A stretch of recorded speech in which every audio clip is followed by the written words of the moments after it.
আল্লাহ তাআলা কবুল করবেন তো? আল্লাহ তাআলার জন্য কবুল করার কোনো নির্দিষ্ট জায়গা তিনি রাখেননি, বরং তিনি বলেন ওহুয়া মাকুম আইনামা কুনতুম, ও বান্দা তুমি যদি সমুদ্রের মাঝখানে দাঁড়িয়েও আমাকে ডাক দাও তো আমি আল্লাহ ওই রকমই শুনি, মসজিদে বসে আমাকে ডাক দিলে যেরকম আমি শুনি। আল্লাহর জন্য কোনো জায়গা নির্দিষ্ট নেই, বান্দা যেখান থেকে ইচ্ছা, যেমন সে তার মাকে ডাক দেওয়ার জন্য কোনো নির্দিষ্ট জায়গা নেই, তার বাবাকে ডাক দেওয়ার জন্য নির্দিষ্ট কোনো জায়গা নেই, ঠিক তেমনি আল্লাহকে ডাকার জন্য নির্দিষ্ট কোনো জায়গা নেই। এমনকি আমি রাত্রের গভীরে পৃথিবীর কোনো মানুষ আমাকে দেখে না, সমস্ত পশু পাখি ঘুমিয়ে গেছে, নিশ্চুপ নীরব, এমন সময়েও আমি যে মনে মনে সুবহানাল্লাহ বলি, তাসবিহ নেই, আওয়াজ। মা বা'দু ফাকাদ ক্বালা আল্লাহু তাবারাকা ওয়া তাআলা ফি কালামিহিল মাজিদ ওয়া ফুরকানিহিল হামিদ। আউযু বিল্লাহি মিনাশ শাইতানির রাজীম। বিসমিল্লাহির রাহমানির রাহিম। وَإِذْ يَرْفَعُ إِبْرَاهِيمُ الْقَوَاعِدَ مِنَ الْبَيْتِ وَإِسْمَاعِيلُ رَبَّنَا تَقَبَّلْ مِنَّا إِنَّكَ أَنْتَ السَّمِيعُ الْعَلِيمُ. صدق الله العظيم وصدق رسوله النبي الكريم ونحن على ذلك لمن الشاهدين والشاكرين والحمد لله رب العالمين. نشوي درود إبراهيم. اللهم صل على محمد وعلى آل محمد كما صليت على إبراهيم وعلى آل إبراهيم إنك حميد مجيد.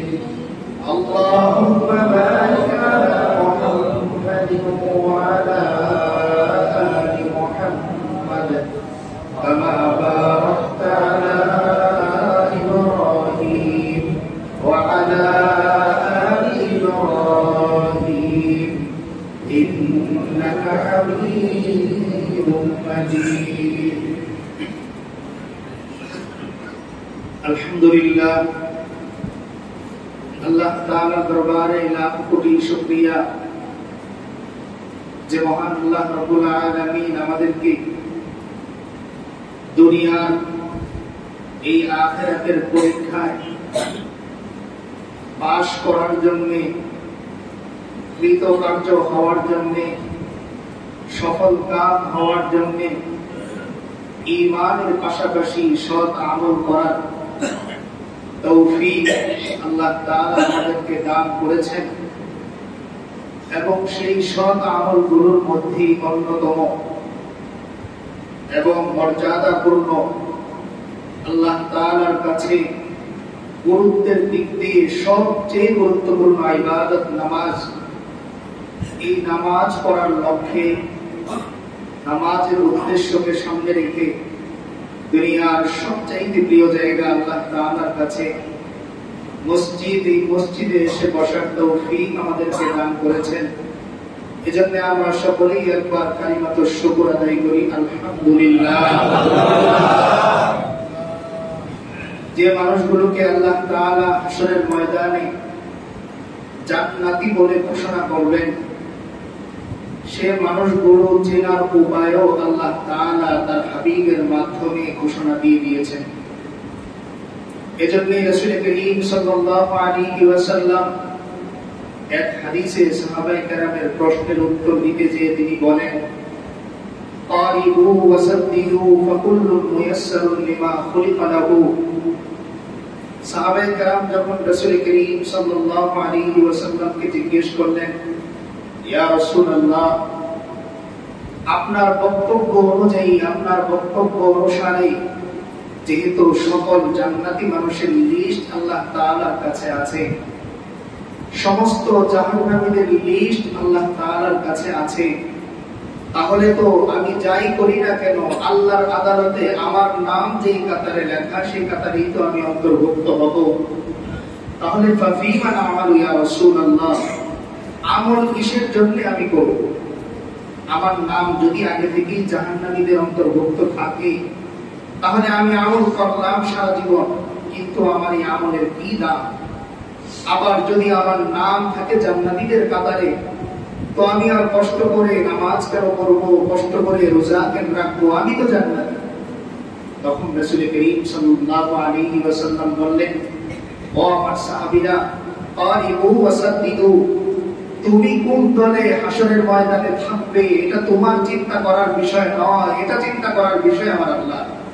তোমার কাজ হচ্ছে কারিবু, তুমি আল্লাহর নৈকট্য তালাশ করতে থাকো, ওয়াসাদ্দিদু, সঠিক পথ তুমি খুঁজতে থাকো, খুঁজতে খুঁজতে খুঁজতে খুঁজতে একদিন তুমি তোমার রবের পরিচয় পাওয়ার পথ পেয়ে যাবে।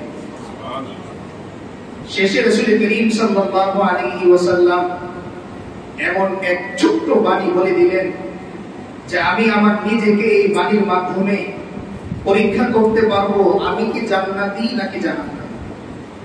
দুনিয়াতে আজকাল একটা টাকা, এটা কি আসল না নকল, এটা নির্বাচন করার জন্য, পরীক্ষা করার জন্য মেশিন আছে।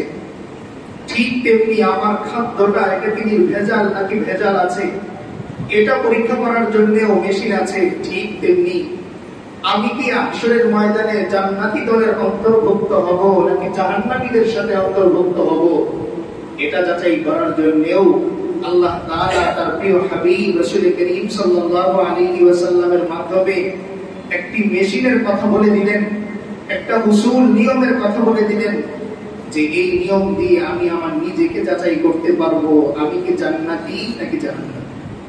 রাসূল করিম সাল্লাল্লাহু আলাইহি ওয়াসাল্লাম বললেন, ফাকুল্লুন মুয়াসসারুন লিমা খুলিকা লাহু, ও আমার সাহাবীরা, তুমি যদি আল্লাহর আদালতে জান্নাতীদের অন্তর্ভুক্ত হও তবে তোমার জন্য জান্নাতের কাজ করা সহজ হয়ে যাবে। আর যদি তুমি সাবধান জাহান্নামীদের অন্তর্ভুক্ত হও তো তুমি চাবে জান্নাতের কাজ করার জন্য, কিন্তু ধোঁকায় পড়ে, সমাজের ধোঁকায় পড়ে, পরিবারের ধোঁকায় পড়ে, সন্তানের ধোঁকায় পড়ে তুমি জান্নাতের কাজ থেকে বঞ্চিত হয়ে জাহান্নামীদের কাজ তুমি করবে। এজন্য মুফাসসিরিনে কেরাম, উলামায়ে কেরাম এই কথা বলেন যে আমি নামাজে আসতে পারাটা এটা আমার জান্নাতি হওয়ার আলামত, আমি রোজা রাখতে পারাটা এটা আমার জান্নাতি হওয়ার আলামত, আমি হজে যেতে পারাটা, যাকাত দিতে পারাটা, সদকা দিতে পারাটা এ আমার জান্নাতি হওয়ার আলামত। সুতরাং আমি যদি আমার জীবনে একটা ভালো কাজ করার সুযোগ পাই তবে সঙ্গে সঙ্গে আল্লাহর শুকরিয়া দান করি, আলহামদুলিল্লাহ, ও আল্লাহ, আমার মধ্যে সৎ কাজ করার কোনো যোগ্যতা ছিল না, কেবলমাত্র আপনি তৌফিক দান করেছেন বলেই, কেবলমাত্র আপনি সুযোগ দিয়েছেন বলেই আমি মসজিদে আসতে পেরেছি, আমি নামাজ আদায় করতে পেরেছি। কি আজীব, আমরা যদি একটু আশপাশেই তাকাই দেখবো আমার বয়সী একজন রুকু দিতে তার মন চায়, কিন্তু পিঠের ব্যথার কারণে সে রুকু মন ভরে দিতে পারে না, সিজদা তার মন ভরে দিতে মনে চায়, কিন্তু তার কোমরের ব্যথার কারণে সে সিজদা মন ভরে দিতে পারে না। এই যে আল্লাহ তাআলা আমাকে সুস্থ রেখে মন ভরে সিজদা দেওয়ার মতো তৌফিক দান করে দিলেন, মন ভরে আল্লাহর সামনে মাথা নত করে রুকু আদায় করার তৌফিক দান করলেন। এজন্য নামাজ শেষে ধীরে ধীরে এই কথা বলা উচিত, আল্লাহুম্মা লাকাল হামদু কুল্লুহু, আল্লাহুম্মা লাকাশ শুকরু কুল্লুহু। বলেন সবাই, আল্লাহুম্মা লাকাল হামদু কুল্লুহু, ও আল্লাহ, প্রশংসা সব কেবল আপনার। আল্লাহুম্মা লাকাশ শুকরু কুল্লুহু, ও আল্লাহ, শুকরিয়া কেবল আপনার। আপনি মেহেরবানি করে তৌফিক দিয়েছেন বলেই মসজিদে আমি আসতে পেরেছি, আপনি তৌফিক দান করেছেন বলেই আপনার সামনে আমি সিজদায় লুটিয়ে পড়তে পেরেছি। নয়তো আমার মতোই ব্যক্তি কত মানুষ নামাজে আসতে পারে না, রোজা সে রাখতে পারে না, হজে সে যেতে পারে না, যাকাত সে গরিমসি করে আদায় করতে পারে না। কিন্তু আমি যে পারতেছি এ আমার কোন যোগ্যতা নয়, বরং এ কার ক্ষমতা? একমাত্র আল্লাহ তাআলার ক্ষমতা। এজন্যই সকল নেক আমলের শুরুতে প্রথম যে কাজ, সেই কাজ হচ্ছে আল্লাহ তাআলার দরবারে কৃতজ্ঞতা আদায় করা। কারণ আমার প্রত্যেকটা নেক আমল এই কথাই বোঝায় যে আমি কোন দিকের মানুষ? ডান দিকের মানুষ। আসহাবুল ইয়ামিন মা আসহাবুল ইয়ামিন, আল্লাহ বলেন হাশরের ময়দানে ডান পাশে আমার তারাই থাকবে যারা দুনিয়াতে ডান পাশে থাকতো, মানে সৎ পথে থাকতো। এজন্য আমরা জানি সকল ভালো কাজে ডান দিক আগে, সকল ভালো কাজে ডান দিক আগে। খাওয়া ডান দিক থেকে শুরু করা, খাবার ধরা ডান হাতে শুরু করা। আমি এমন কি ওযু করা শুরু করব, সেখানেও আমার ডান হাত থেকে শুরু করতে হবে। এজন্য এক হাদিসের মধ্যে রাসূল করিম সাল্লাল্লাহু আলাইহি ওয়াসাল্লাম বলেন, ইন্নাল্লাহা ইউহিব্বুত তায়াম্মুন, নিশ্চয়ই আল্লাহ তাআলা ডান দিকে বিষয়টাকে পছন্দ করেন। তো আল্লাহ তাআলার মেহেরবানি যে আল্লাহ তাআলা আমাদেরকে আজকের এই জুমাতুল মুবারাক আদায় করার লক্ষ্যে, হজের মৌসুম চলতেছে, আল্লাহর প্রেমেটাকে, আল্লাহর ইশকে সাড়া দেওয়ার সময় চলতেছে, মাস চলতেছে, এমন এক ইশকের সময়ে, ভালোবাসার সময়ে আল্লাহ তাআলা আমাদেরকে মসজিদে এসে বসার তৌফিক দান করেছেন। এটা একমাত্র আল্লাহ তাআলার মেহেরবানি। আমি আজকে যে আয়াতটুকু তেলাওয়াত করেছি, এই আয়াতের মধ্যে এই যে কাবা ঘর, যে কাবার সামনে দাঁড়িয়ে আমরা লাব্বাইক আল্লাহুম্মা লাব্বাইক, লাব্বাইক লা শারীকা লাকা লাব্বাইক, ইন্নাল হামদা ওয়ান নি'মাতা লাকা ওয়াল মুলক লা শারীকা লাকা লাব্বাইক। ও ভাই, আমরা এই তাকবীর পড়ি না, হয়তো কাবার সামনে দাঁড়াতে পারতেছি না, কিন্তু আমার এই তাকবীর